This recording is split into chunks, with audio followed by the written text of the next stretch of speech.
حالیہ الیکشن اور ان کے متنازع نتائج کے بعد ملک میں جو صورتحال پیدا ہو چکی ہے اسے دیکھ کے مجھے یہی لگتا ہے کہ ہم جیسے لوگ جو یہ کہا کرتے تھے کہ فوج اور دیگر اداروں کا سیاست میں کوئی کردار نہیں ہونا چاہیے، اب وقت آ گیا ہے کہ انہیں سیاست میں باقاعدہ شمولیت اختیار کر لینی چاہیے۔ اسٹیبلشمنٹ اور دیگر ادارے کسی ایک سیاسی جماعت کو اقتدار میں لانے کے بجائے بہتر ہے کہ اپنی خود کی ایک سیاسی جماعت بنا لیں جس کا نام ہو عسکری جمہوری پارٹی، اور کسی بھی ادارے کے حاضر سروس افسر کو یہ حق حاصل ہونا چاہیے کہ وہ براہ راست انتخاب لڑ کے رکن پارلیمان بن سکے، کیونکہ اگر ایک حاضر سروس جرنیل وابڈا چلا سکتا ہے،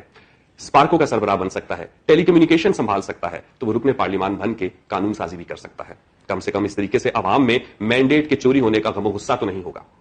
میرا گھر جس حلقے میں ہے وہاں سے میں نے خود قادر علی نائل، جن کا تعلق ہزارہ ڈیموکریٹک پارٹی سے ہے، ان کی فتح کا رزلٹ ٹیلی ویژن پہ دیکھا، اور یہ کوئی 1، 2 یا 4 پولنگ سٹیشنز کا نتیجہ نہیں تھا، یہ مکمل نتیجہ تھا۔ صبح اٹھا تو مجھے پتا چلا کہ وہاں سے غالباً پیپلز پارٹی کا کوئی کینڈیڈیٹ جیت چکا ہے، اور ہمارے مین اسٹریم میڈیا میں بیٹھے صحافی جناب سلیم صافی صاحب نے اس چیز کو بہت سیلیبریٹ کیا کہ بلوچستان میں قوم پرستوں کو شکست ہوئی ہے اور وہاں سے پیپلز پارٹی اور نون لیگ کو سیٹیں ملی ہیں، اور اس طرح سے بلوچستان قومی دھارے میں شامل ہو گیا ہے۔ یعنی بلوچستان کے لوگوں کا مینڈیٹ چوری کر کے، اپنے من پسند افراد کو وہاں پہ مسلط کر کے، اور آپس میں بلوچستان کی سی ایم شپ کو مال غنیمت کی طرح ڈسکس کر کے آپ کو لگتا ہے کہ آپ بلوچستان کے لوگوں کو حق دے سکیں گے؟ آپ کو لگتا ہے کہ یہ بلوچستان کا قومی دھارے میں شامل ہونا ہے؟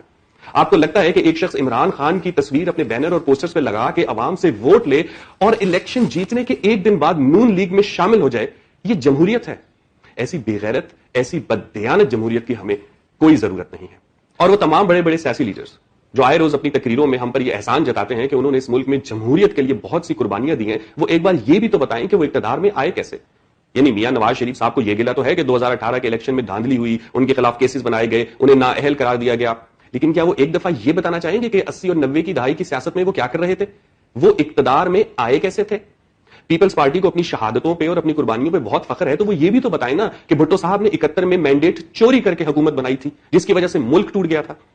اسی طرح عمران خان کے وہ لوگ جن کو آج مینڈیٹ کے چوری ہونے کا غم ہے یا اسٹیبلشمنٹ کی براہ راست الیکشن میں شمولیت کا غصہ ہے، وہ بھی تو 2018 کے الیکشن میں اپنی غلطی کو تسلیم کریں نا۔ اگر آپ لوگوں نے اپنی غلطیاں ہی تسلیم نہیں کرنی اور ایسے مل بیٹھ کے بندر بانٹ کر کے اقتدار بنانا ہے تو الیکشن کرانے کی کیا ضرورت ہے؟ ہم سے ووٹ لینے کی کیا ضرورت ہے؟ آپ لوگ کہیں پہ بھی اکٹھے ہو جایا کریں، اپنے انٹرویو دے دیا کیجئے، جہاں سے آپ کی سلیکشن ہونی ہے وہاں سے سلیکٹ ہو کے آ جایا کریں۔ اور یہ جو جملہ تھا نا کہ ملک نازک دور سے گزر رہا ہے، ہمیں مشکل فیصلے کرنے ہوں گے، یہ آمروں کا جملہ تھا، یہ سیاست دانوں کے لیے نہیں تھا۔ تو سیاست دانوں سے درخواست ہے کہ اگر آپ نے بھی یہی جملہ استعمال کرنا ہے اور آئین کی پامالی کرنی ہے، عوام کے مینڈیٹ سے انحراف کرنا ہے، تو بہتر ہے کہ آپ ایک سیاسی جماعت بنا لیں سب مل کے، اور اس سیاسی جماعت کا نام ہونا چاہیے عسکری جمہوری پارٹی۔